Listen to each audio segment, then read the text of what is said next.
traditions, it seems to be that when, how do you get a new lineage or a new master has developed his lineage? It's kind of, they have to have something unique about them that sets them apart.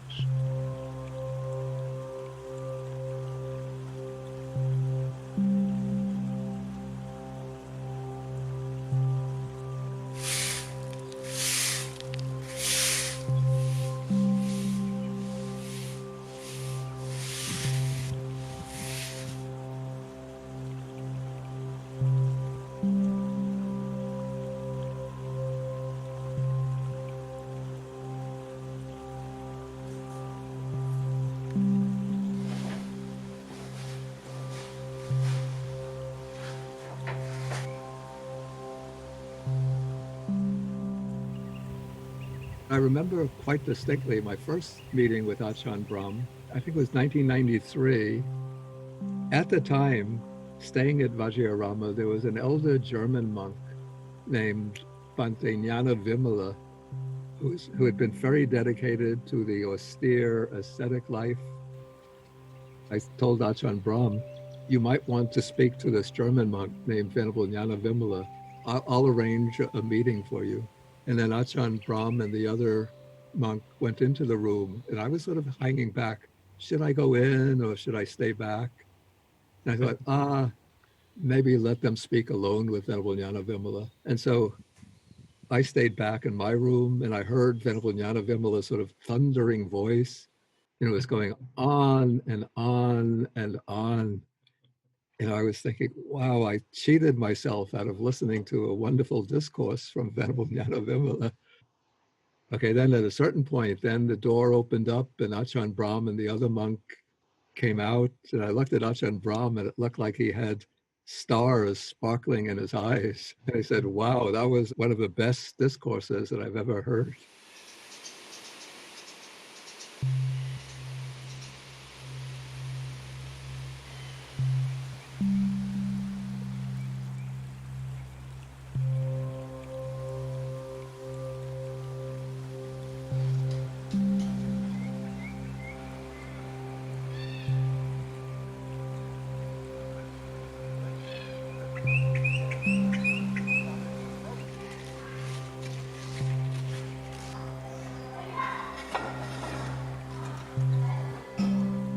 In 1981, there was a group of West Australians from Perth, of all the places. I'd never been to Perth. They came to visit Wat Bapong and they went to visit Wat Nanachat. Their intention was to try and invite Western teachers or Western monks to go back to Australia, in particular to go to Perth to establish a forest monastery, which was a bit, kind of ambitious. Looking back at the condition of the Buddhist Society of Western Australia in those days, it was a very small group, but they were very, very dedicated. Ajahn Chah was not really keen on doing it at the beginning, primarily because most of us were still very young monks, and Perth was a long way away. There were plenty of times, I think, when the monks probably went hungry on days. There was times I know when with Ajahn Jagaro and Ajahn Brahm, when he was here as the junior to Ajahn Jagaro, they knew that they had food in the fridge, but they couldn't take it because there'd been no lay people to turn up to offer it. So these sorts of things were no doubt very difficult for the monks, and probably why Venerable Peruso ended up heading back to Bangkok. And he was replaced by Ajahn Brahm. And what a monk, he turned out to be, really. When he came, he was skinny. He was, and I've been really quite, very, very thin. Ajahn Jagaro had told me, this man is a monk's monk. We get up at 3 a.m, and then we have a chanting or group meditation at 4 o'clock, which usually goes on till just before dawn. Just before dawn, we collectively tidy up the eating hall, And when it's tidied up, we go on our arms round for about an hour and a half.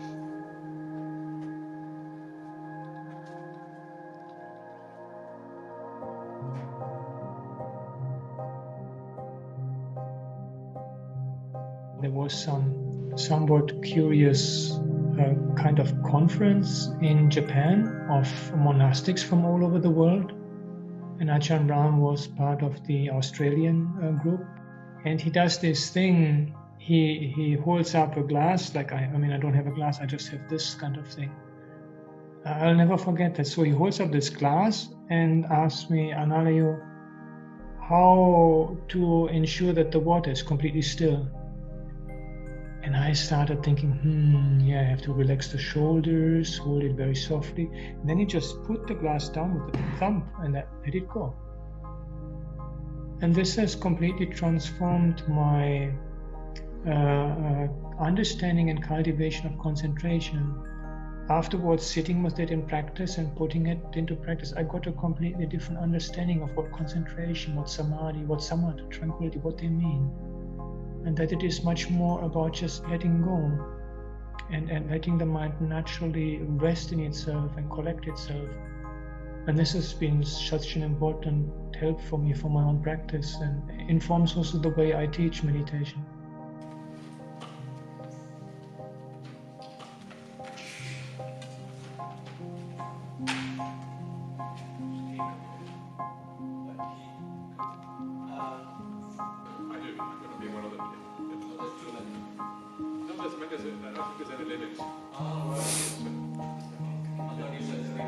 That's you. I understood that's usually what's been in the past. But it is the limit of that. I happened to pick up some CDs from various Western monks, and I had a bit of a prejudice to Western monks because I thought they don't really understand the depths of the Dhamma. The real teachings are in Asia, with these monks who've been ordained since they were 5, like my own teacher had. So I hadn't been that interested, but then I saw another CD with the name of someone who I didn't know, and it said Ajahn Brahm Vamso. And I thought, okay, I'll just, listen for a change, something in English, right? Because my teacher spoke only in Burmese. So I put this talk on, and after the first talk, I was blown away because I had never heard a talk on that particular subject with such clarity and context. By the second talk, my whole body was full of piti, and I just had this kind of heart opening where I felt I have to find this person, I have to find this teacher.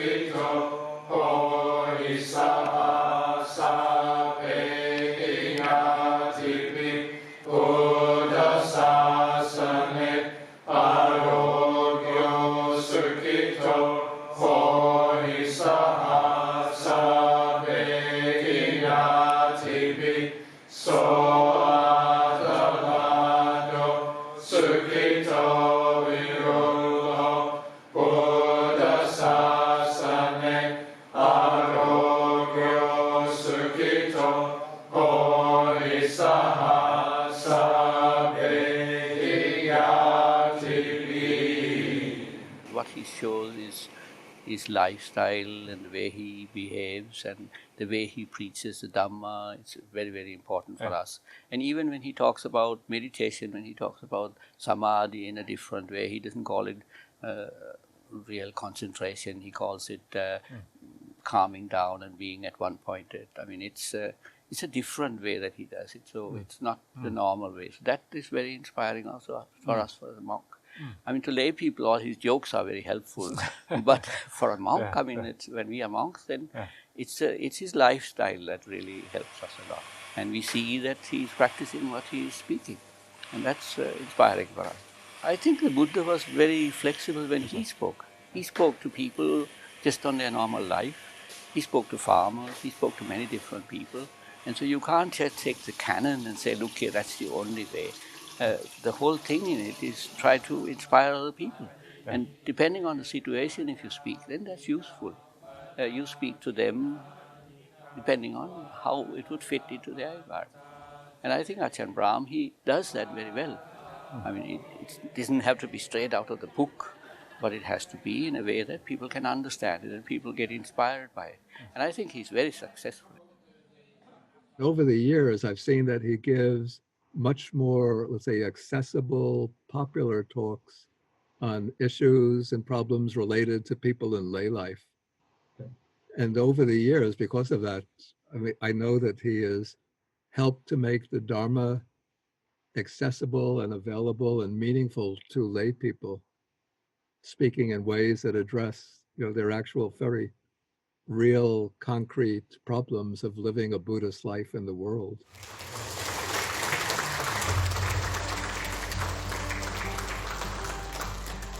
There was a Facebook fan page for Ajahn Brahm. Out of curiosity, this would have been years ago, I looked at the number of fans on that page, and of curiosity, I looked at the fan page for the Rolling Stones. At that time, Ajahn Brahm had more fans than the Rolling Stones.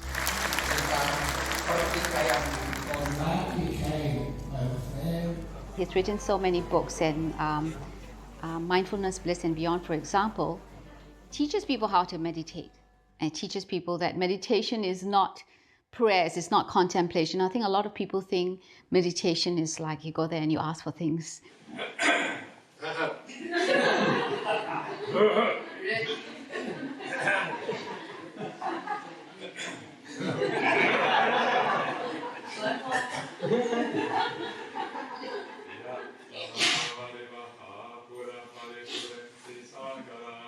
His emphasis on samatha vipassana being, it's not one or the other, and it's the tranquility and insight, which is actually very, very much what Ajahn Chah said and stressed.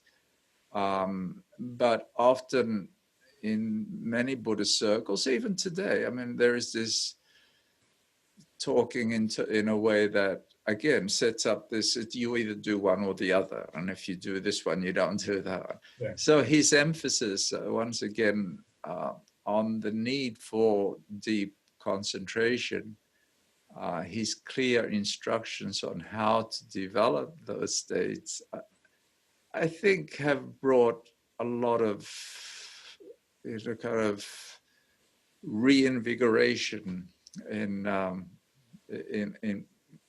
the practice of meditation within the Buddhist tradition.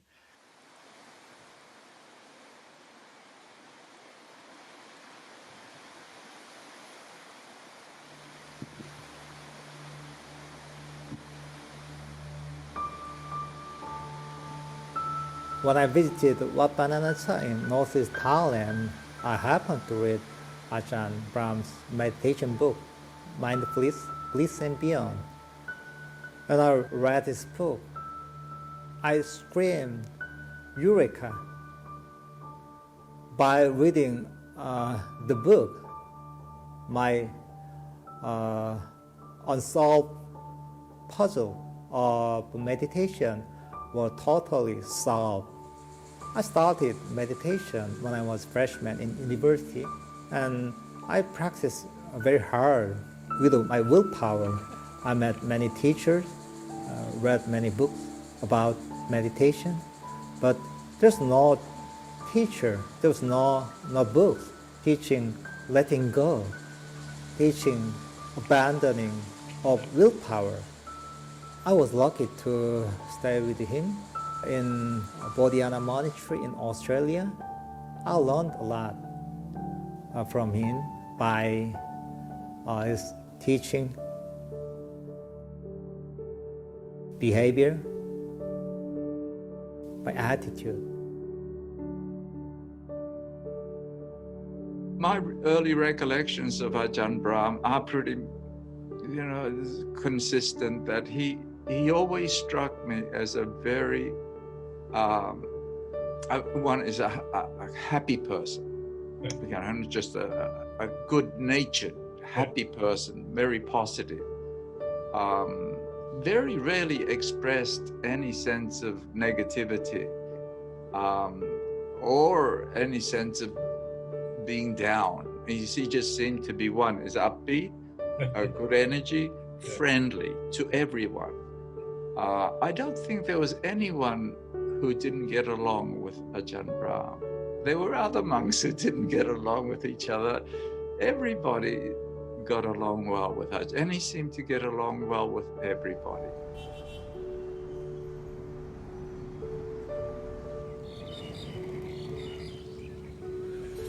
ถ้าแค่เห็นก็เหมือนฝรั่งทั่วไปรูปร่างบุคลิกดีหรือท่านก็น่ารักพูดตรงๆเคยถามท่านเรื่องอาหารการกินตอนที่มาอยู่เมืองไทยอยู่ยังไงท่านก็บอกท่านฉันอาหารอีสานได้เราพอไปอยู่ที่เพิร์ธอาหารอีสานก็ฉันไม่ได้มันเผ็ดอยู่นุ่มจริงอาหารฝรั่งลิ้นจะไปทางนู้นตอนมาเมืองไทยท่านก็ฉันฝรั่งฉันอีสานได้แต่ตอนหลังท่านก็ฉันไม่ได้เผ็ดเคยเตรียมไว้ท่านเลยต้องเตรียม2 อย่างพิซซ่าด้วยอะไรเพิ่มกันอายังธรรมกัตถาสาทายสุมันเตสังเคตภารัง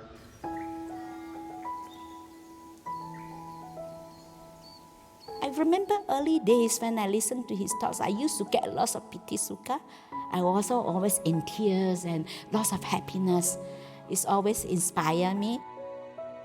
Without him, I don't think it's possible. We have Dhammasara, we have so many Bhikkhunis. Sometimes some people can talk really well. They may not really walking the talk, but he's someone who really can talk the walk and he can walk the talk.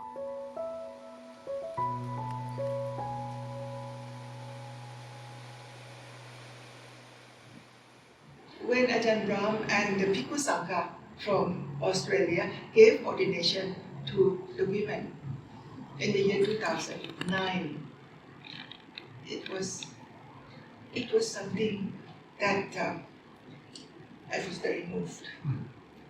I was very moved that actually my brothers, my Bhikkhu brothers, still understand the text, still read the text in the spirit that the Buddha wanted it to be, So it's really a big message for me. I never mentioned that to him, but it did a great deal for someone who is fighting alone at that time. Okay. Sorry to shed tears, but just to tell you how important of his movement and for the Sangha movement, Theravada Sangha movement.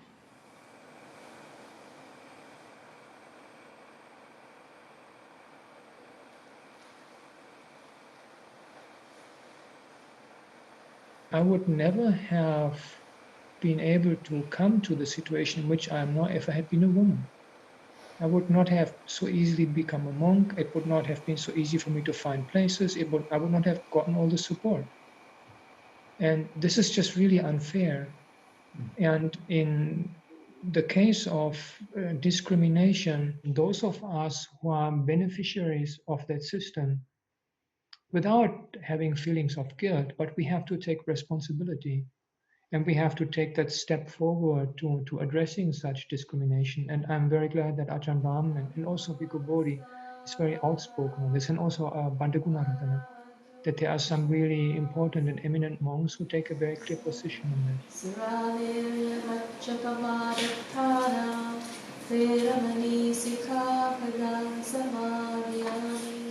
Venerable Brahmavansa, I worship him because he is the one person who took a very, very strong step against the later developed the tradition. They are all traditional monks, they are not keeping to the Buddha.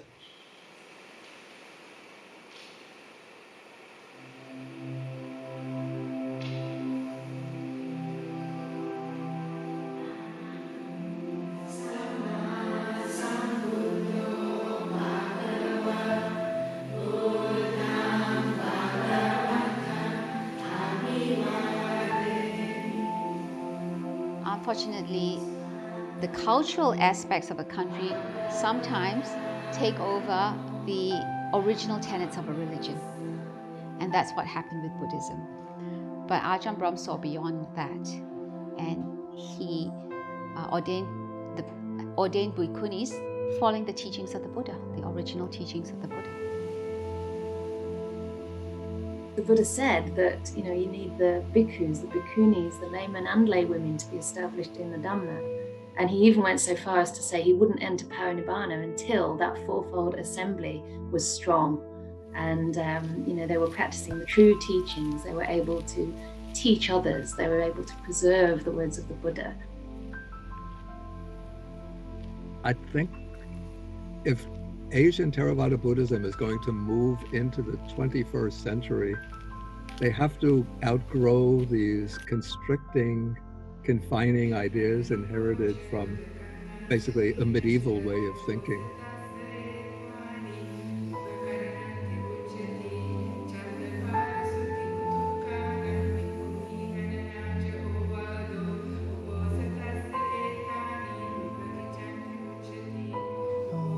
Pertama dari buku. Kemudian ketika di Bodhinyana ada upasampada 4 bhikkhuni Ajahn Wayama dan saya di situ bertemu dengan Ajahn Brahm. Dan kemudian kami juga berterima kasih kepada Ajahn Brahm yang memiliki keberanian untuk peduli terhadap salah satu pilar yang memang harus keberadaannya dibangkitkan kembali, dan Ajahn Brahm dengan para siswanya mempunyai keberanian untuk itu.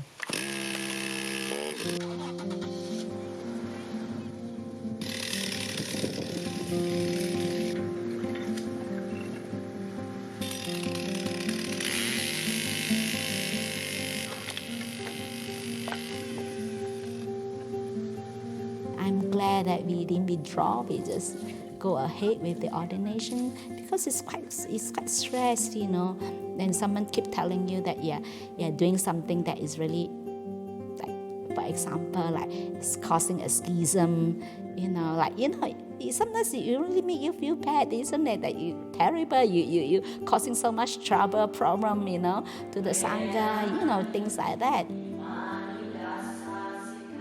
I don't need keeping more precepts. I haven't done anything harming anyone else.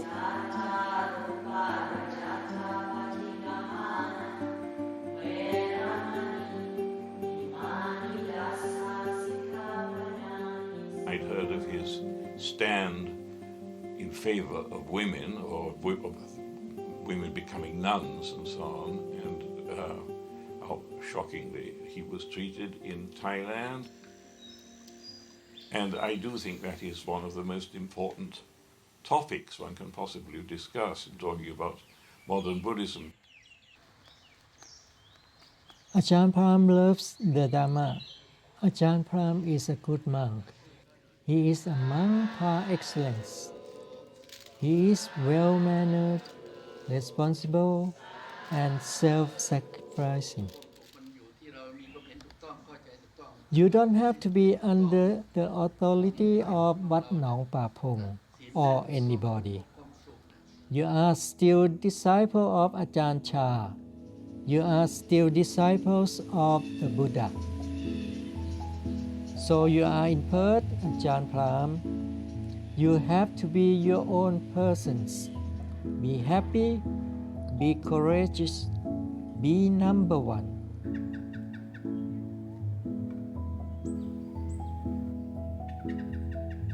The advantage is that Ajahn Brahm can do things his own way.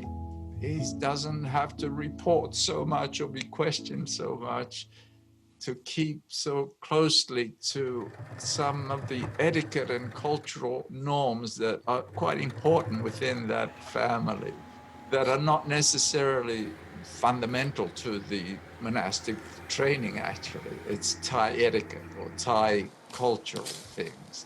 So he can be free of that restraint and allows him to shape his style in his presentation his teachings, the monasteries that he looks after, the monks that he trains. It gives him greater freedom to shape the monastic tradition that he's the legacy, if you wish. Sometimes it shows you when you are ready for certain things, and things connect together naturally because you are ready to see it that way. So marvelous, yeah. Okay.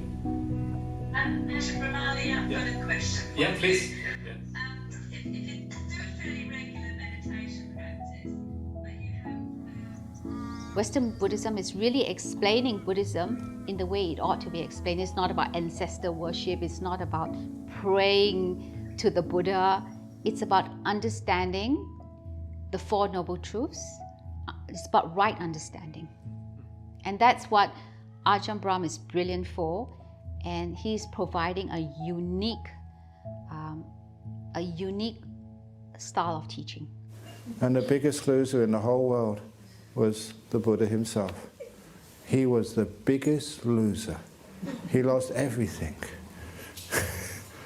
So my advice to you is please get lost.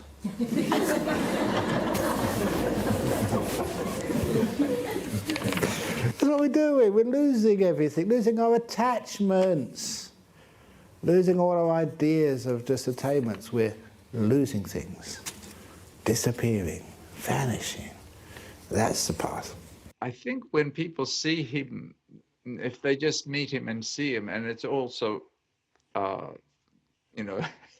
jokes and fun, I think it makes it sound, it somehow detracts maybe from the seriousness of his practice. His teaching has always been focused on getting people to nibbana, and in that sense it's very, very kind of narrow, but he manages to do it in a way that reaches a lot of people. One of the kind of underappreciated skills is that ability to reach a huge amount of people and to inspire a huge amount of people with Dhamma teachings that are very simple and very accessible, but that also will lead to those very profound insights and breakthroughs and states of meditation. And a lot of the times is that people will take these very high teachings like jhanas or nibbana and so on, and they'll water them down and dumb them down so that they can ostensibly reach them out to a greater audience. Ajahn Brahm never does that. What he does is show that there are real and meaningful teachings that are easy and simple and accessible that everybody can apply right here and now. And if you develop those, you can aspire to and even realize these great and powerful and deep and profound things. The way that he's been able to get the Dhamma out into the mainstream en masse through the talks that are recorded on YouTube, on the BSWA YouTube channel, he's bringing the Dhamma to a really wide audience, people who maybe have never even shown an interest in Buddhism or meditation before. So his talks, are relevant. They're about daily life. He talks about dealing with difficult people, dealing with emotions, how to overcome resentment. These kind of things speak to everybody. How to live an ethically upright life in the world, how to apply Buddhist ethics to the different dilemmas and challenges we face, how to use Buddhist contemplative and meditative practices to make our minds more adaptable and functional in our daily interactions with other people and in facing difficult situations within the world. Yeah, I think Ajahn Brahm has done a very good job of presenting the teachings in that way.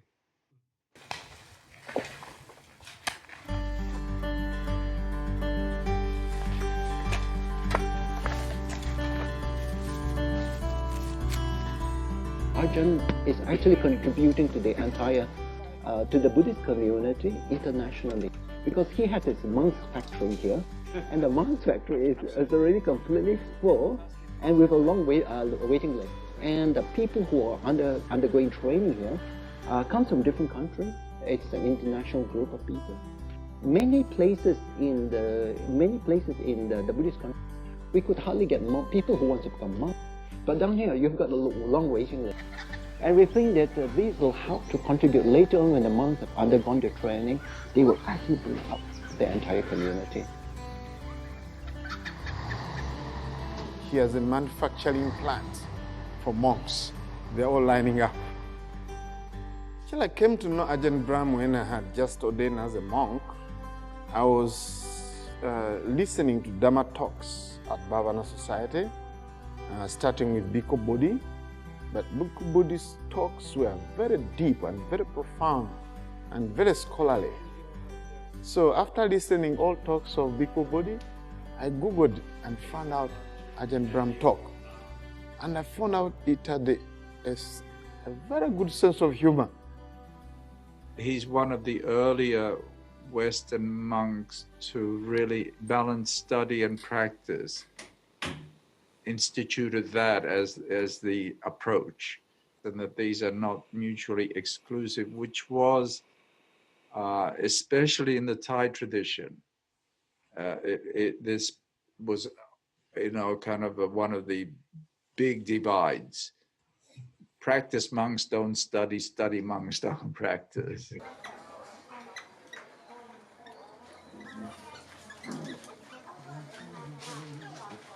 Thai methods are mostly follow the cultural things, so they respect to their king.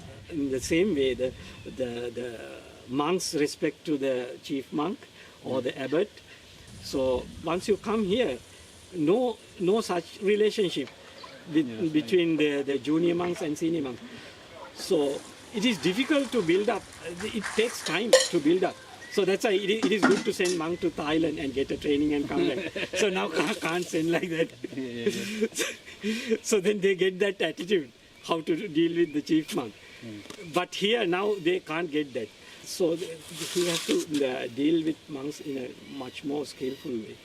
So that's why I think Ajahn Brahm is really skillful in dealing, because in the democratic way, that is how this Lord Buddha taught us.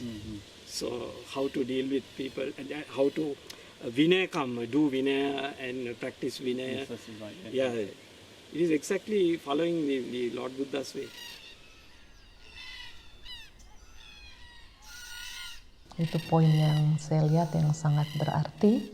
Dan kemudian lagi dengan cara Ajahn Brahm membabarkan Dhamma, bukan hanya umat Buddha yang dapat manfaat dari apa yang Ajahn Brahm babarkan, juga yang non-Buddhis juga sangat banyak mendapat manfaat, karena memang tujuan dari Dhamma adalah untuk kebaikan, kesejahteraan, keselamatan, dan kebahagiaan semua makhluk. Jadi tujuan dari pembabaran Dhamma bisa dicapai.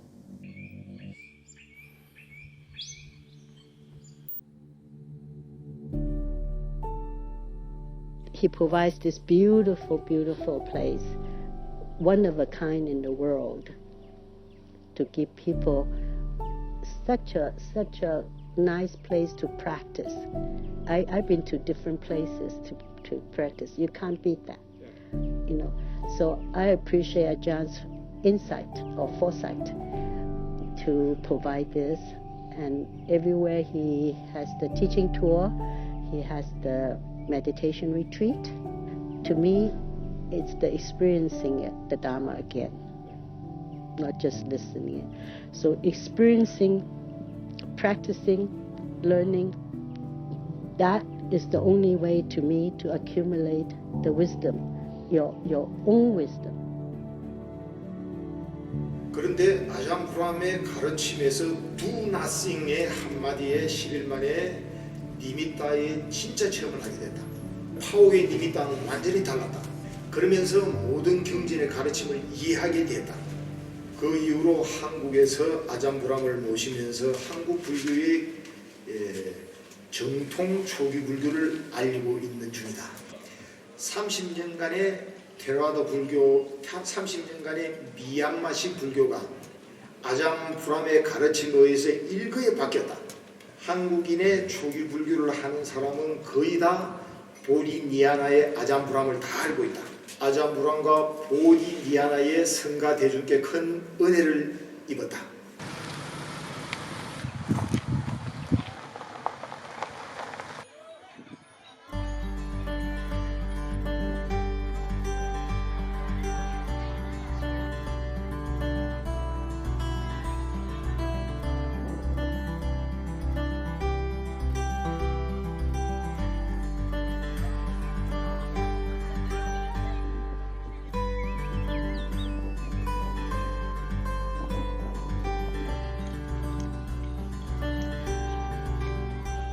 2 years ago when we drew up a program for him in Malaysia, he wrote back, he says, "Victor, I'm no longer young. I'm an old monk."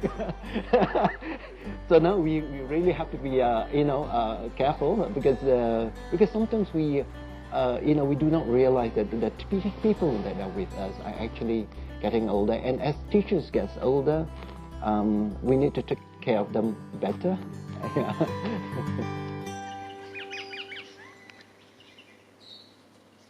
In the 6 years I know him, he has been working very hard, and I do wish him to have more self-care. That's my wish. And to really, really absorb, receive everyone's love and respect, appreciation, gratitude.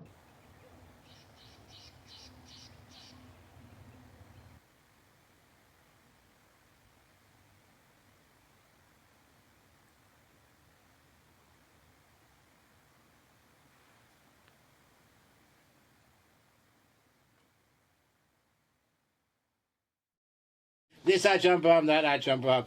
I don't know him at all. He's a figment of my imagination. He's a mirage. He is a delusion. He is like a magician's trick at the crossroads. What is your favorite story with Ajahn Brahm?